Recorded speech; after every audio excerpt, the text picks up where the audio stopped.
Hello. Welcome back. In this video I will be talking about being over 30, single, no kids, unmarried, the whole tea. I believe just as every other thing in life, this has its advantages and disadvantages no matter where you decide to look at it from. So for the disadvantages, whether we choose to acknowledge this or not, if you intend to be a mother biologically, you have limited time to see to this. Do not choose to be ignorant about it. It is better you know what you are doing and make your choices accordingly. Make your choices while you are informed of the decision you are taking. That's just my point. So if you think about it, you weigh your options. If it's getting late and you're not seriously bothered, but you still want to be a mom, you can know if you can go ahead and have a baby, freeze your egg or whatever. Just know your options and know that this is an issue, in my opinion. Everything I am saying here is in my opinion. How it affects more. Number 2 is the one that hits home for me. If you're someone that is family oriented and you have elderly folks you love, it could be your grandparents or your parents, listen, you would want your kids to have a relationship with whoever it is. For me personally, this is something I think about and get sad, because when I think of the fact that I had an amazing dad and my kids would have been so blessed to have met him, and because I'm not yet married and no kids yet, that is never going to happen again. As a human being, sometimes, of course, I feel sad and just wish, I wish I have kids already and they've met my dad. Like when I used to watch him with my nephew, the drama between both of them, oh my God, the joy that comes from that. You will want that for your kids, you will want that for your parents, you will want that. This is where it hurts. For me, this is where it hurts. This is where I regret not being married and not having had my kids by now. Yeah. Just know that your loved ones, as they get older, old age comes with so much complications, and there's a possibility that they will not be there. This is the sad reality. Your kids may never get to meet them, and you might feel guilty that you have deprived them. Though it is not your power, but we are just humans, and sometimes. Tip number 3? I'm so used to my videos. So the third disadvantage I would say is the pressure. The pressure from relations, friends, people that don't even know you, that don't care, that nothing concern. All of them anti alpha now. You're getting old though. When will you marry? See your mates now.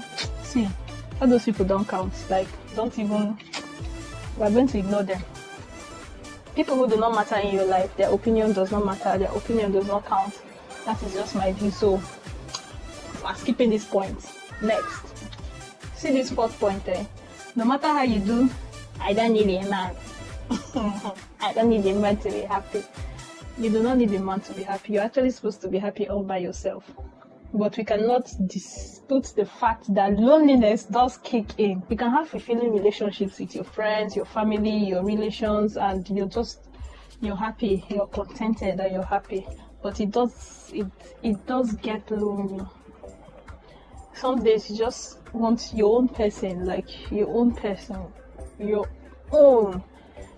own that intimacy, and having a man around seriously that has come to understand you to an extent, from being your friend, from being your lover, from being your companion, just somebody that has gotten to understand you. That level of intimacy, that's not something you can get with whatever.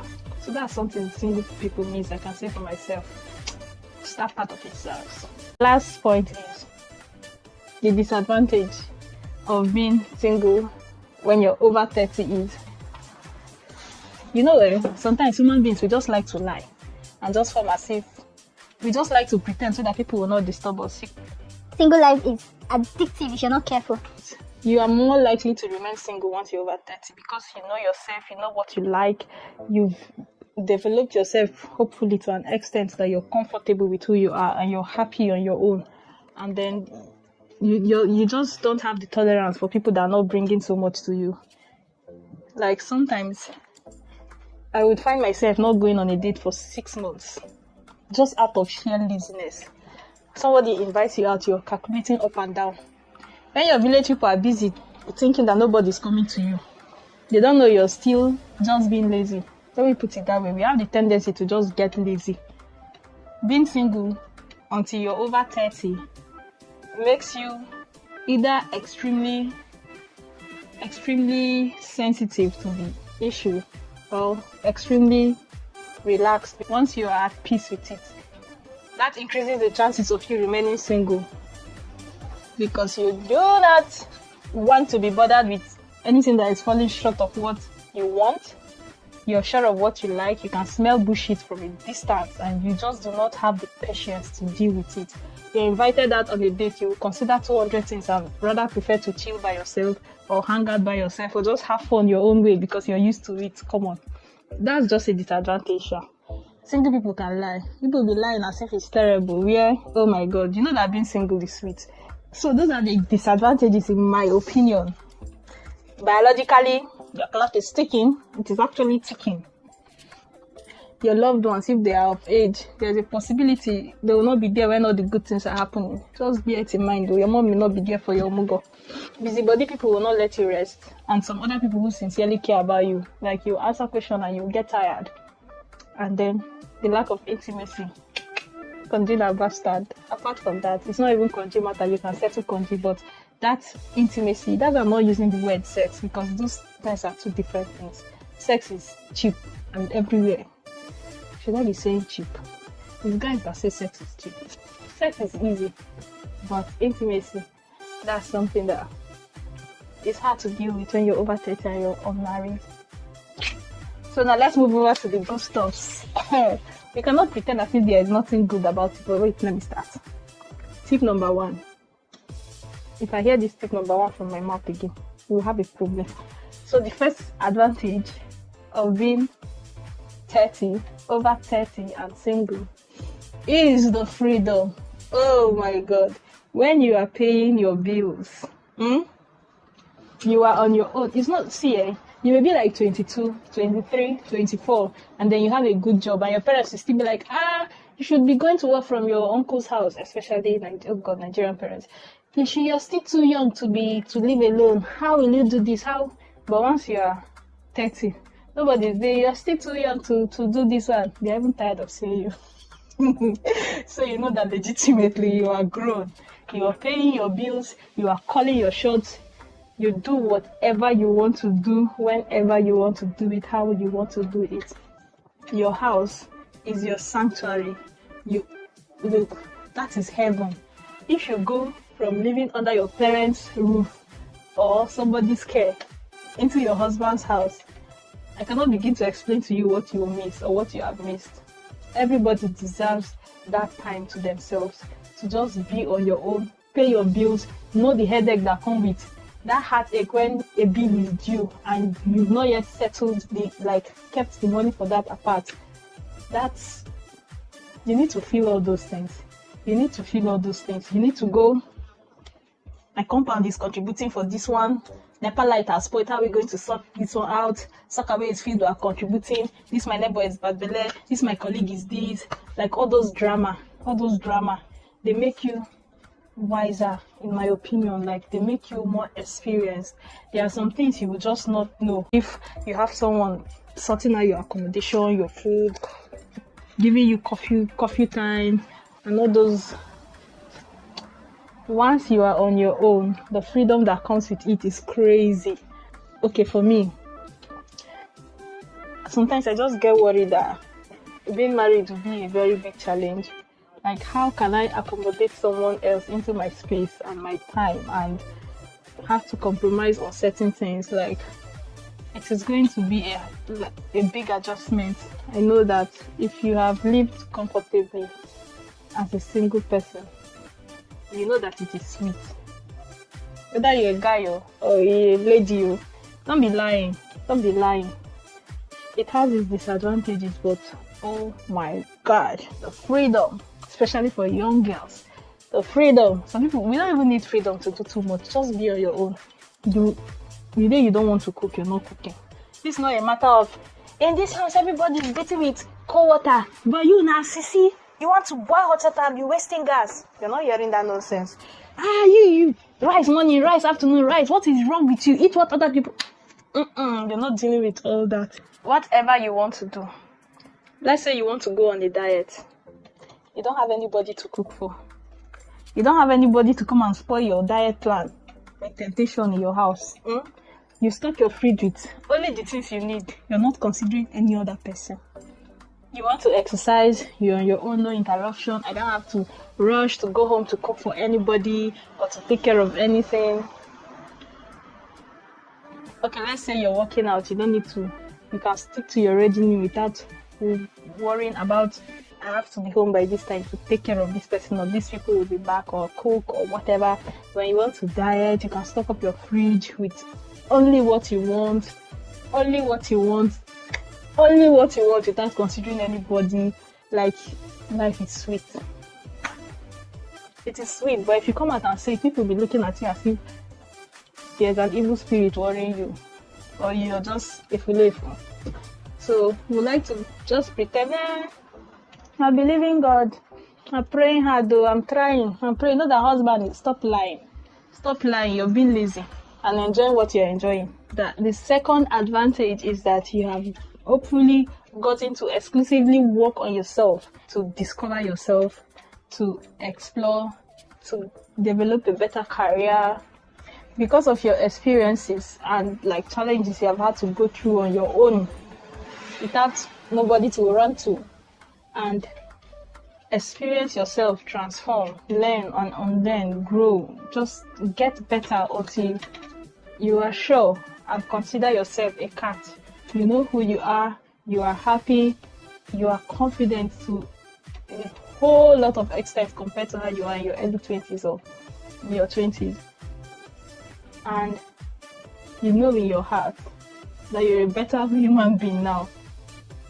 You can't even imagine yourself being married at that age when you're just a bag of disaster. You get angry and just flare up everywhere. Just being so immature and frustrating somebody's son for no reason. You know you're a better catch, you're in a better place.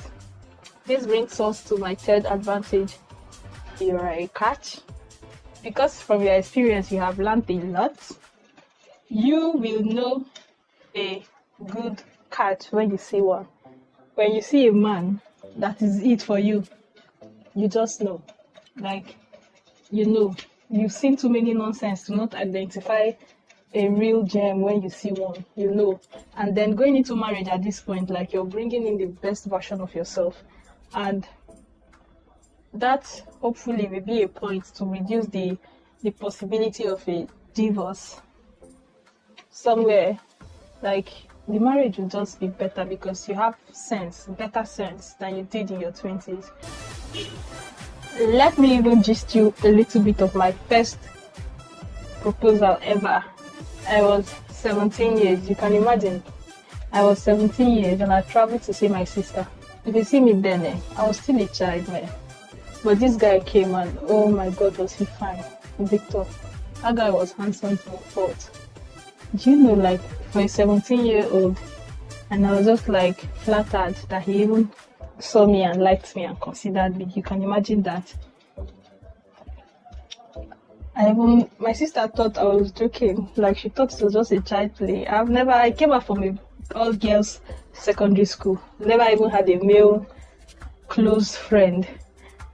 And the guy now just came up straight with marriage. And I told my sister about it. I was like, I think I would like to marry this guy. She was like, are you well? What is wrong with you? I'm like, leave me alone, please. I like him. I was already imagining plenty nonsense in my head at 17. Feeling so excited that this guy wants me. See how that guy was fine.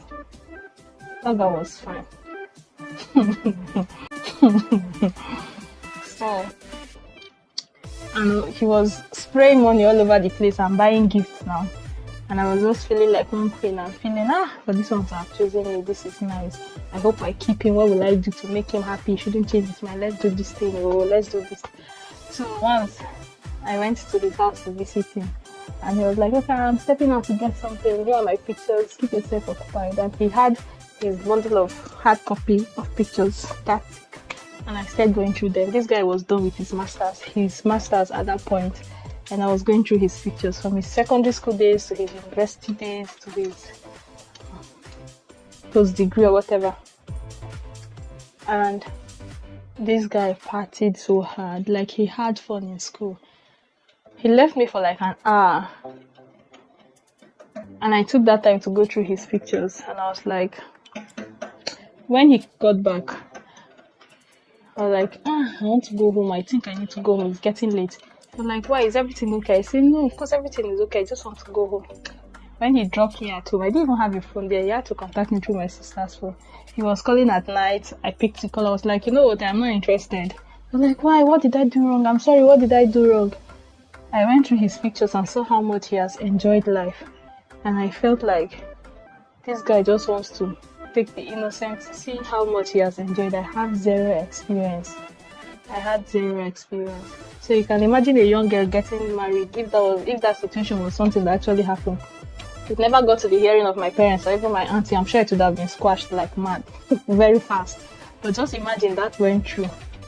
How will I stay in that marriage?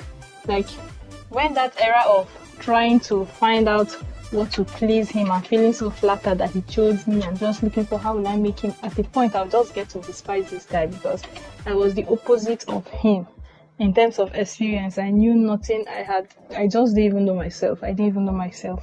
That's just me. Men that do that, that's me. People should stop it. After about 10 years, when she's now in her 30s or so, you now say this one, I don't tear eyes. How she not go tear eyes? You just ripped away that much of her life from her. Anyway, 17 years is not an adult. That's just my point. But just to throw in one or two things as advice. Just advice I had given myself. Because I know, I definitely want to get married. I look forward to getting married. And I want to have kids. I want to have a daughter so that I can make her hair every time and just have a mini-me. I know that I need to step up my game and just stop getting too comfortable with being single. Just go on dates without that pressure. Just go on dates. Give people a chance. Another advice to the younger ladies. Do not, because of looks, disqualify a man at first glance. That's a big mistake, and that's something like, when you're in your early 20s or around that time, your hormones, I think your sexual hormones are mixed with your brain. Like there's just your sexual hormones mix in your brain. Scientifically, it has not been proven, but I think it happens. You just think you'll be with the most attractive human being you have been with. And because of how you feel about him at the moment, he will look like a chimpanzee to you. You will know that looks is that packaging. See that packaging of fine boy. Forget it. Forget that. It doesn't make sense. At the end of the day, it will just not make sense. So, advice. Do not be looking for a fine boy. It's not fine boy issue. Forget that fine boy 6 packs. He brush his hair with waves, beard gams. Forget all those packaging. Just do not disqualify men at first glance because of their looks. And then make the effort to actually go on dates. Get up from your house, leave that novel, leave the movies, leave whatever it is you're doing, leave the work small, and just go on dates, just with the intention of just having a nice time. Like, there are amazing people out there, just meet them. Have a nice time, just meet them. Don't be lying to your parents you're trying when you're locking yourself inside and not even caring about it. But I hope you enjoyed this video. See you next time, bye.